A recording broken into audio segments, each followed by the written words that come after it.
911, what's your emergency? Hello, Rex. Rex dragged my boyfriend under the water. What's your location? Willow Creek Road, hurry. Help is on the way. Is the gator still in the pool? Yes, just floating. Wade's gone. Oh my God, he screamed. And then he was just gone. It was supposed to be just another quiet afternoon. A man. A backyard pool. A gator he had raised since it was no longer than his arm. But beneath the calm surface, something ancient waited. The splashing was playful until it wasn't. In a matter of seconds, it was over. How does a creature raised in captivity turn so violently on the hand that fed it? Was it a tragic accident or a predictable tragedy waiting to happen? This is the story of Wade Margera's terrifying last swim when his pet gator dragged him down. Welcome to the Animal Quest channel.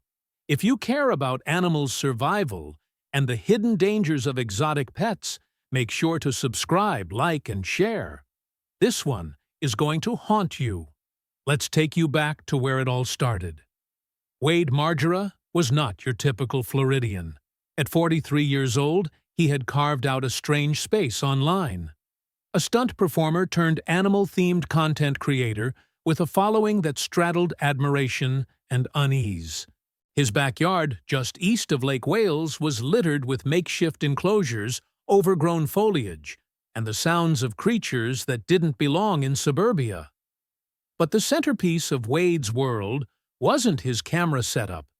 It was Rex, an American alligator 8 feet long, nearly 200 pounds. Muscle instinct and prehistoric power wrapped in cold, rough scales.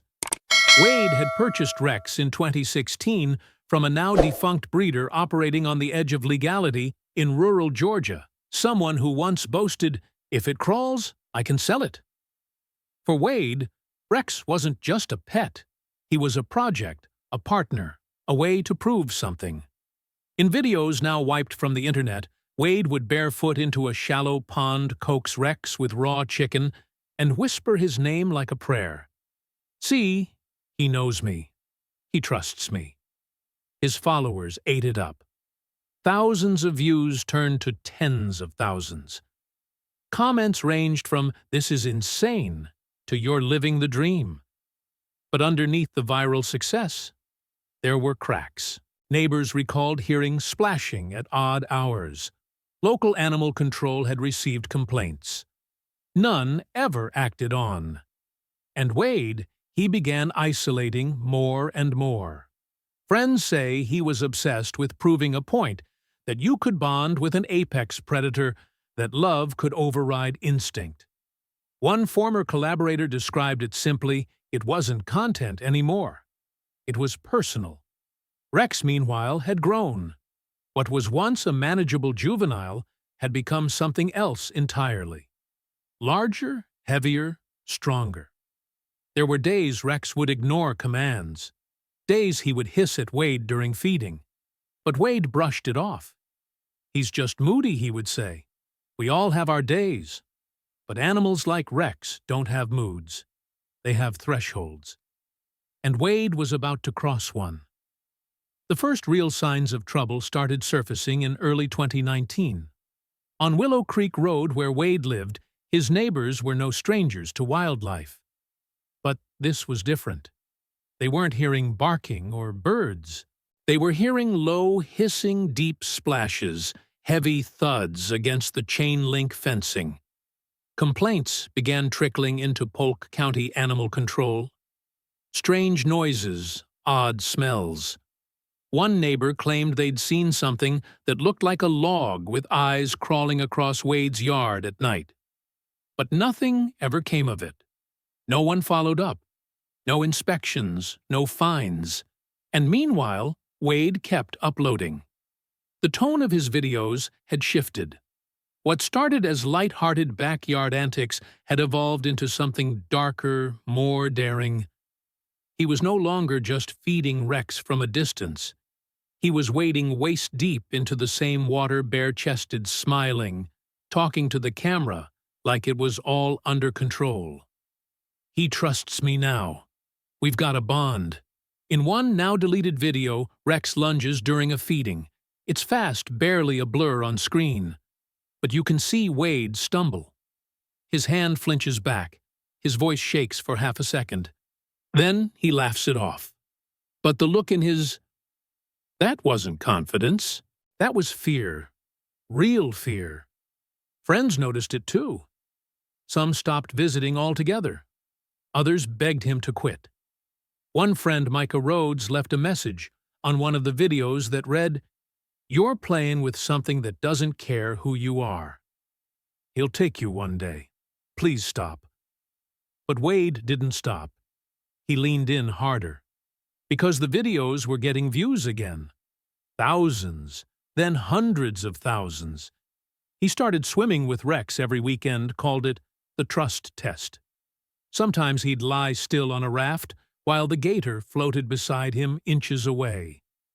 His captions read, "This is what connection looks like." But connection wasn't what the experts saw. In October 2021, an anonymous drone operator posted aerial footage of Wade's yard online. You could clearly see the Gator enclosure far too small, barely reinforced, and dangerously close to the pool where Wade swam. The video went viral overnight. Wildlife officials from the Florida Fish and Wildlife Conservation Commission (FWC) showed up unannounced. They didn't cite him, but they gave a strong verbal warning. They told him Rex had outgrown the space, that the behavior Wade was encouraging was reckless. That Rex was still a wild animal, no matter how many times he'd shared a meal with him. Wade nodded, smiled, thanked them for their time. And the moment they left, he posted another video. "They think I can't handle him, but Rex isn't dangerous. He's misunderstood like me." What no one knew, what Wade wouldn't admit, not even to himself, was that something inside Rex had shifted. The trust Wade believed he had built was nothing more than a thread. And that thread was fraying.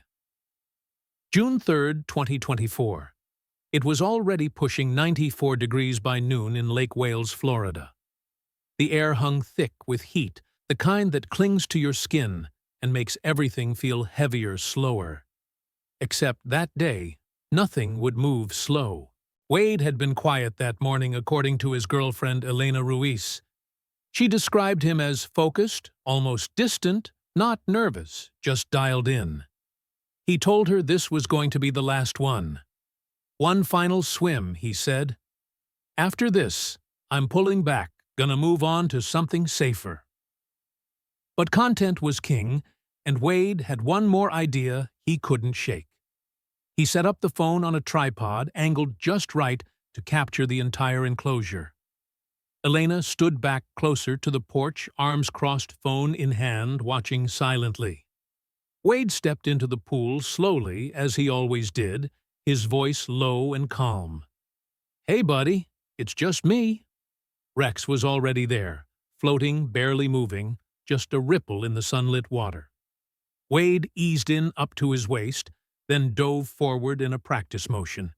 He kicked gently, arms out, passing within a few feet of Rex. The Gator didn't flinch, not yet. 1 minute passed. 2. Rex drifted slow circles, his yellow eyes just above the surface, tracking Wade. Then it happened. A sound sharpened fast, like a thick branch snapping underwater.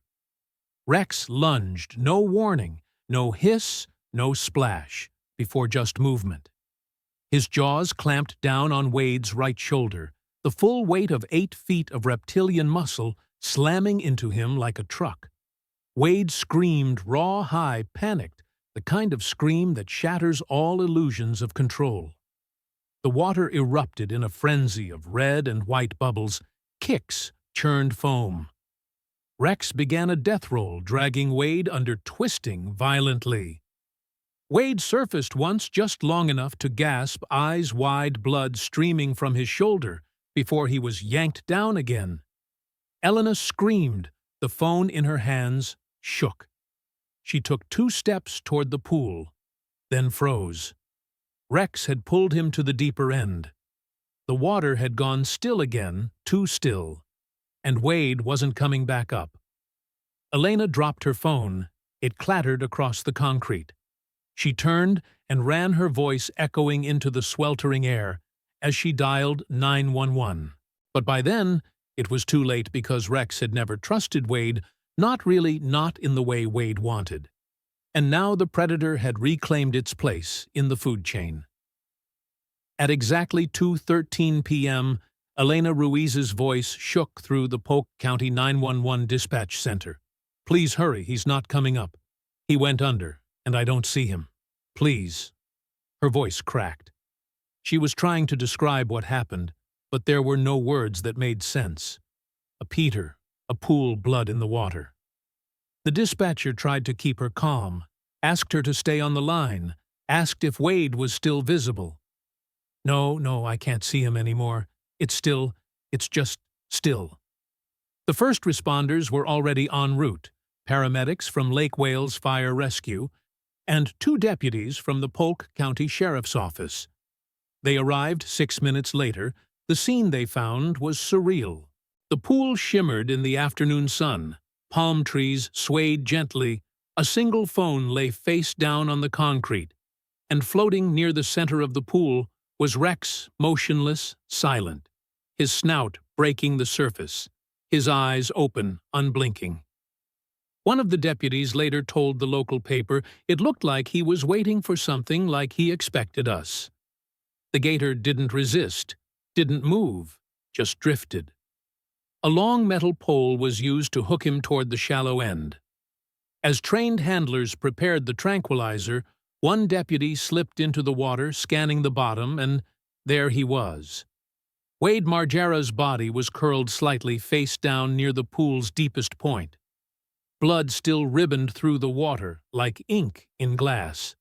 His arm was bent unnaturally, shoulder torn. They pulled him out, gently. There was no rush, no CPR, no defibrillator. It was already too late. Paramedics confirmed what Elena already knew. Wade Margera, age 43, was pronounced dead at 2:28 p.m. The cause, drowning complicated by multiple bite injuries, including severe trauma to the upper torso and shoulder. The official report noted deep puncture wounds consistent with an adult American alligator, but unofficially the scene was described with a single word: brutal. Wildlife officers from the Florida Fish and Wildlife Conservation Commission arrived shortly after. Rex was still floating, still watching. The tranquilizer dart hit just below his shoulder. He twitched, thrashed, once, then slowed. Within minutes, Rex was sedated, bound, and removed from the property under heavy restraint. One officer turned to another and whispered, "This wasn't an animal gone wild. This was something that should have never been here in the first place." The backyard was sealed off yellow tape, fluttered in the breeze, and in that silence under the sun that had once lit Wade's final swim, there was only one truth left behind. Nature had never agreed to the rules Wade tried to write, and now the reckoning had come. By nightfall, the headlines had already begun to spread. Pet gator kills Florida man in backyard horror. YouTube stuntman mauled by his own alligator. Fatal encounter in Lake Wales shocks animal community. The story reached Fox 13 by 6 p.m. ABC picked it up within the hour. Within 24 hours, the footage had been dissected by influencers, true crime channels, and wildlife experts alike. Reporters swarmed Willow Creek Road. Cameras rolled as deputies stood guard outside the Margera property. Neighbors emerged one by one, hesitant but eager to speak. An elderly woman across the street told ABC, "We always knew he had something big over there, but I never imagined this." A teenager from 2 houses down pulled up a clip on his phone from a video Wade posted months earlier. The caption read, "Me and Rex trust is everything." The irony wasn't lost on anyone. And then the Florida Fish and Wildlife Conservation Commission released a statement, calm, measured, cold. "This is a tragic reminder that wild animals are unpredictable. Regardless of familiarity or captivity, apex predators retain instincts that cannot be fully suppressed. Behind the formal language was a warning aimed at hundreds, maybe thousands of others who had turned their homes into private zoos. Wildlife biologist Dr. Helena Morris went live on a radio panel the following morning. Her voice carried the weight of years in the field. Alligators do not bond. They do not form emotional attachments. What we see as affection is often misinterpreted behavior, and when someone treats a wild animal like a pet, the consequences are usually paid in blood, and the blood had already been spilled. Animal rights groups called for immediate legislative reform. Justice for Wade began trending not as a call to condemn the gator, but to demand accountability from the exotic pet trade that sold him. The breeder in Georgia, who had once bragged about Rex, their website, was taken down by midnight phone, disconnected. Silence, but the story kept growing. Because this wasn't just about Wade, it was about a culture built around control, about taming danger, about men who thought they could outwit nature by feeding it raw meat and smiling into a camera. And for the first time in years, people weren't just watching the videos. They were asking hard questions. How many other Rexes are out there, waiting, growing, watching? How many more Wades will there be before we finally understand?